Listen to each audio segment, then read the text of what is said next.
kita akan mempelajari bagaimana teknis ya pada saat kita visit ke customer, saat kita kunjungan ke customer ya.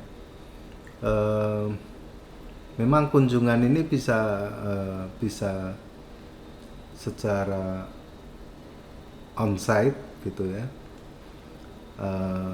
Tapi kadang-kadang kita bisa juga kunjungan secara online ya, terutama mungkin customer yang dari luar pulau atau yang memang kita tidak bisa mendatangi secara fisik onsite ke tempat customer.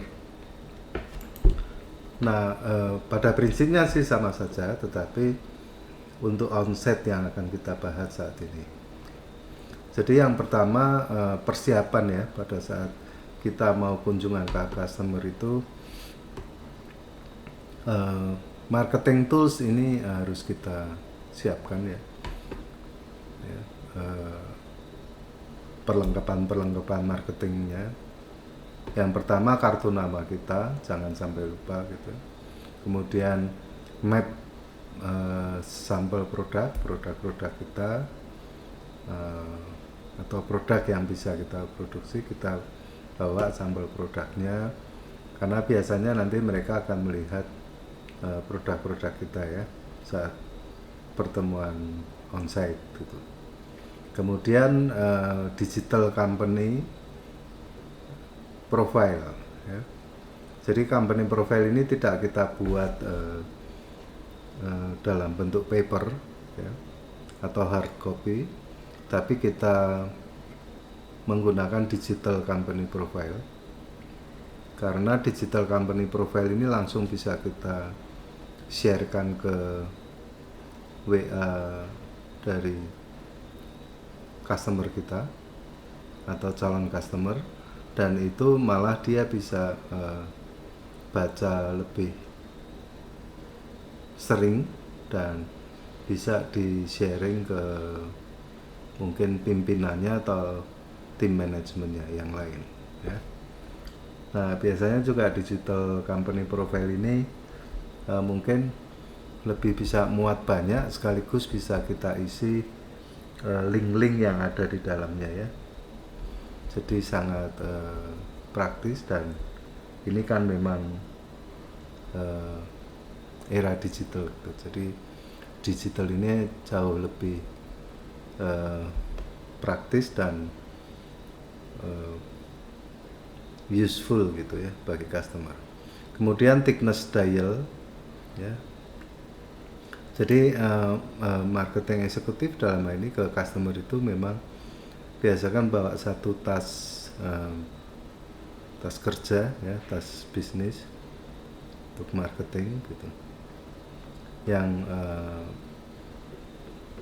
banyak yang kita akan bawa gitu ya. Kemudian HP ya, ini lengkap dengan profilnya. Nah, pada saat pertemuan dengan customer itu perhatikan bahwa sikap yang sopan santun dan ramah gitu ya, itu sangat penting dan sangat diperhatikan oleh customer ya. Berpakaian yang bersih, rapi, pakai sepatu ya. Penampilan kita yang rapi, bersih, dan ya elegan itu bukan kita pamer, bukan, tetapi kita menghargai customer kita. Itu sikap kita menghargai mereka, dan itu pasti juga dihargai oleh customer ya. Misalnya rambut juga coba disisir yang rapi gitu ya, mungkin pakai perfume sedikit atau apa. Kalau ini onsite ya, ini kita bicara onsite ya, itu dampaknya besar sih, dampaknya besar. Nah, urusan utama adalah ya pada saat kita ketemu dengan customer itu, apalagi yang pertama kali kita bertemu dengan customer itu yang penting ya itu adalah membangun hubungan emosional yang dekat dulu. Itu targetnya. Ya. Bagaimana membangun hubungan emosional yang dekat ini? Ya, yang pertama kenali baik PIC-nya, personal in charge, dan key person-nya, dan mungkin strukturalnya. Kemudian kenali privately dengan maksimal gitu, mungkin bagian purchasing ini siapa namanya, yang ini mungkin apakah dia, ya kita bisa ngobrol-ngobrol panjang lebar, dia mungkin asalnya dari mana, kalau lebih akrab lagi tinggal di mana, dan segala macam yang kita bisa membangun hubungan yang emosional yang dekat dengan mereka ya. Dan kadang-kadang sedikit joke ya, humor yang fresh gitu, yang membuat suasana itu begitu akrab ya. Nah ini setiap kita ketemu dengan customer itu ya, setiap pertemuan itu kita usahakan untuk menjadi pertemuan yang impresif ya, yang mengesankan ya, dan valuable gitu. Jangan pertemuan yang sia-sia ya. Entah itu bersifat membangun hubungan emosi ya, hubungan profesional, entah itu bicara bisnis dan segala macam, tetapi upayakan selalu pertemuan itu bernilai tinggi gitu. Bukan asal bertemu yang akhirnya tidak sama-sama tidak memperoleh apa-apa. Ya, kita sudah invest waktu, mungkin kita invest biaya, ya. Jadi to be effective ya, very effective itu sangat penting ya. Dan usahakan sudah bisa menciptakan keakraban gitu. Jadi kalau kita marketing ini penting sekali. Orang marketing selalu pandai untuk membangun situasi yang akrab antara kita dengan customer kita gitu. Dan ini penting sekali gitu ya. Maka di sini saya bikin kotak tersendiri ya. Jadi ini lebih harus kita bangun dulu gitu. Jadi akrab dulu baru kita bicara lebih lanjut mengenai bisnisnya ya. Kalau belum kita sudah bicara bisnisnya, biasanya itu masih masih terlalu prematur gitu loh ya, dan lebih banyak tidak efektif kalau kita bicara bisnis dulu. Kita bicara di luar konteks bisnis dulu yang lebih bisa membangun hubungan yang sangat akrab gitu ya. Nah kemudian setiap pertemuan usahakan ada foto-foto pertemuan gitu ya. Nah, bilang aja ini untuk laporan saya ke manajemen Pak atau Bu, kalau tidak keberatan boleh kami foto bersama, atau bagaimana. Itu kepandaian orang marketing untuk bisa memperoleh foto-foto bersama. Dan ini buat manajemen penting karena nanti kita juga ingin melihat siapa sih customer kita nih sebenarnya gitu ya. Dan kalau misalnya kita kunjungan ke pabrik ya, tentu kalau diizinkan ya, dan mungkin kalau dari luar pabrik bisa difoto sedikit, atau situasi dan lokasi yang memang mungkin penting bisa kita foto atau video, short video gitu ya. Ya ini kan era digital ya, tak kira hal-hal yang seperti itu lumrah saja. Tetapi yang memang itu tidak diizinkan, misalnya menyangkut private dari perusahaan, ya kita tidak boleh gitu ya. Tapi dengan misalnya selfie dengan bagian purchasing atau manajernya. If dia tidak keberatan, ya ini untuk laporan manajemen gitu. Ya, dan itu juga satu hal yang impresif sebetulnya, satu hal yang mengesankan karena oke, kayak kita udah berteman akrab lama gitu ya. Nah, hal yang seperti ini penting gitu. Setiap marketing itu mempunyai teknik sendiri-sendiri dan metode sendiri-sendiri dan kemampuan sendiri-sendiri untuk membangun keakraban, ya. Dan itu penting sekali, itu value-nya tinggi sekali.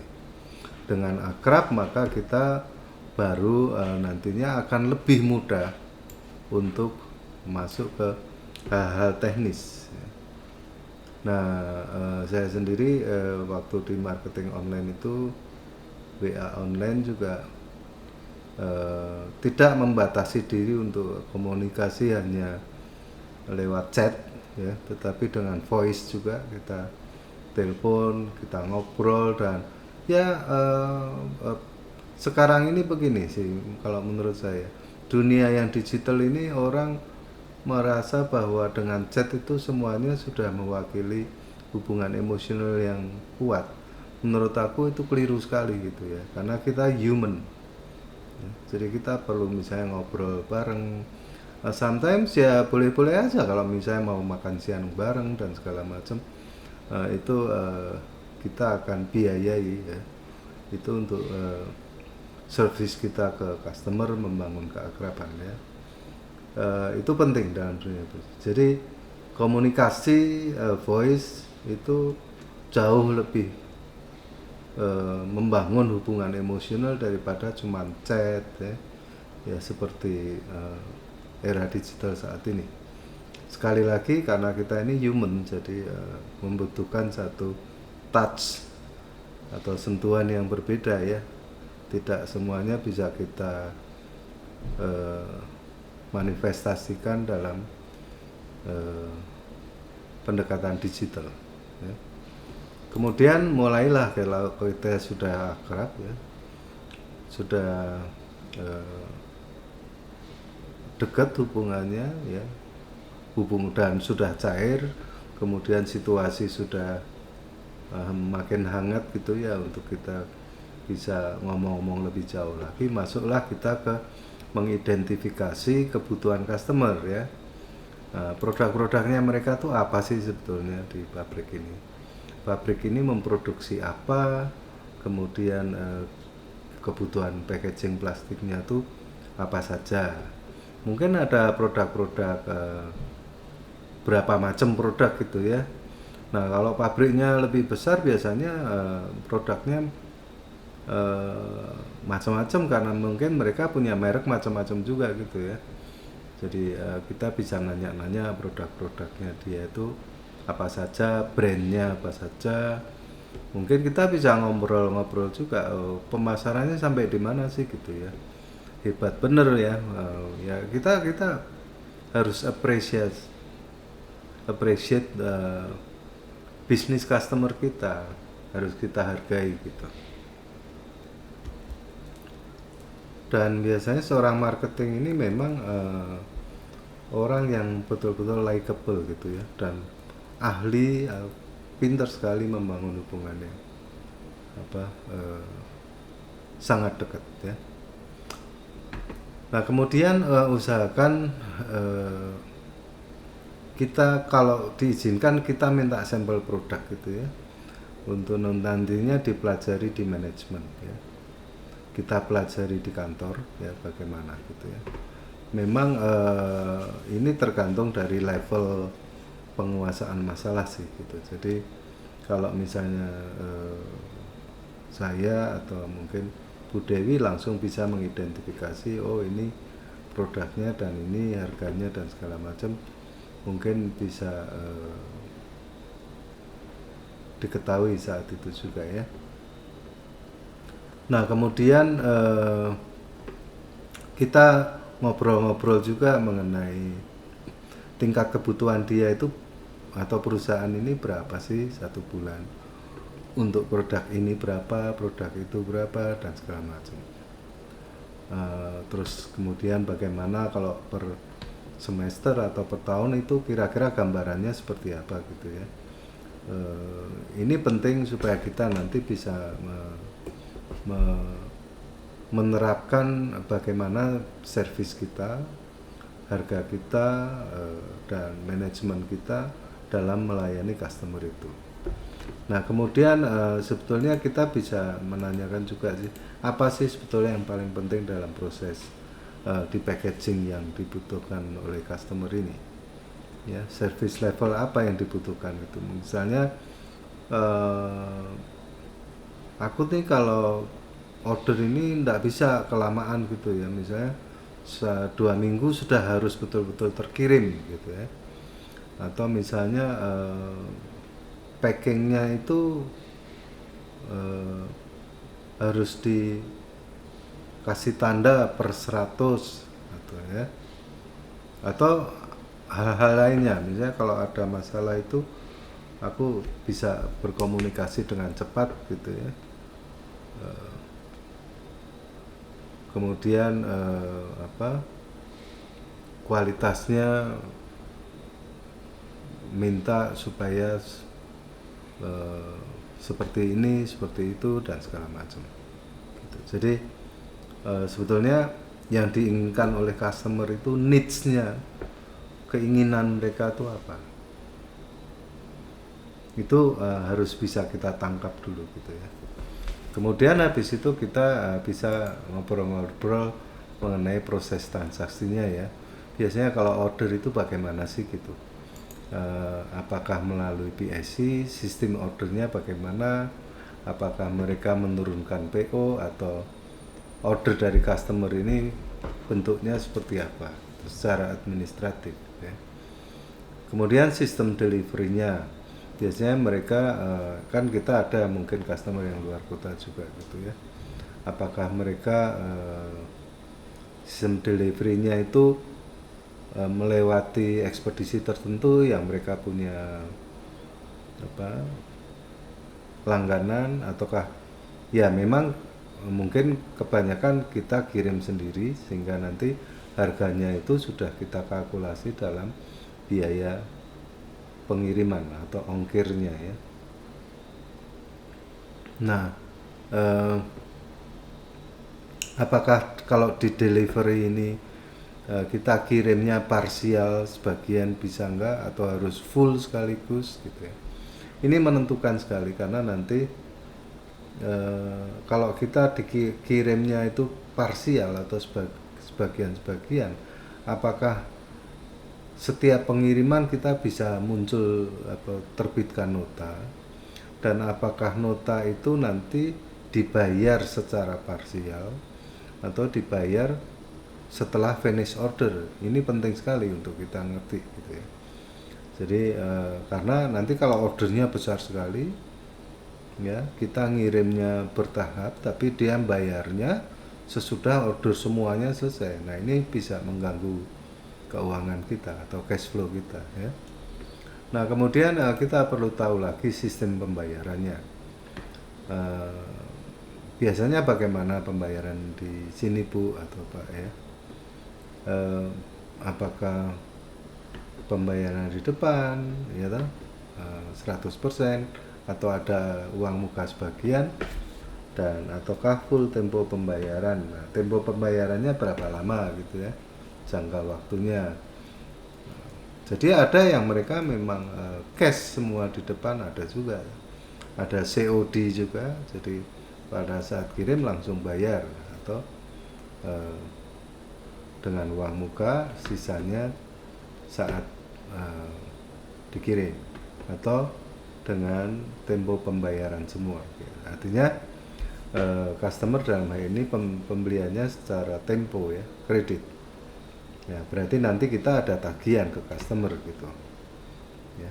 Lalu pembayaran mereka ini bagaimana? Biasanya pakai transfer ya, dengan cek atau giro mundur ya saat kita menagih gitu ya.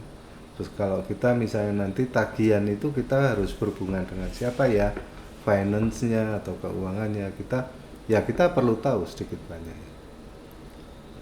sehingga nanti kita tidak mengalami banyak masalah dengan customer yang bisa nanti malah jadi merusak hubungan ya. Nah, baru sesudah itu yang terakhir ini malah yang mengenai harga-harga ini kita identifikasi dulu harga-harga yang mereka jalan sejauh ini dengan supplier lain itu konversinya apa? Konversinya per piece atau per kilo gitu ya. Ini beda-beda setiap customer. Tapi kalau untuk garment pakaian itu biasanya mereka per pieces ya. Kalau per kilo kan mereka kesulitan menghitung konversi ke piecesnya ya. Nah, kemudian kita juga tanyakan juga khususnya yang non ekspor ya, toleransi kelebihan atau kekurangan produksi atas order itu berapa persen?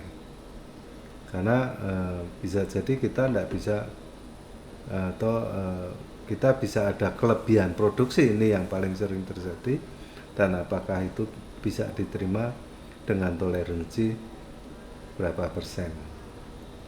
Nah, kemudian saat menutup pertemuan itu usahakan kondisi yang betul-betul happy kita dengan mereka gitu ya. Dan sekali lagi hal-hal yang impresif, yang memorable gitu ya, artinya supaya kita selalu diingat-ingat oleh mereka. Ini penting, ini value yang harus kamu bangun di customer ya. Jadi sekali lagi keakraban dengan customer ini adalah segala-galanya. Semakin kita akrab dengan customer, semakin mudah kita berbisnis dengan mereka. Oke, sampai di sini dulu.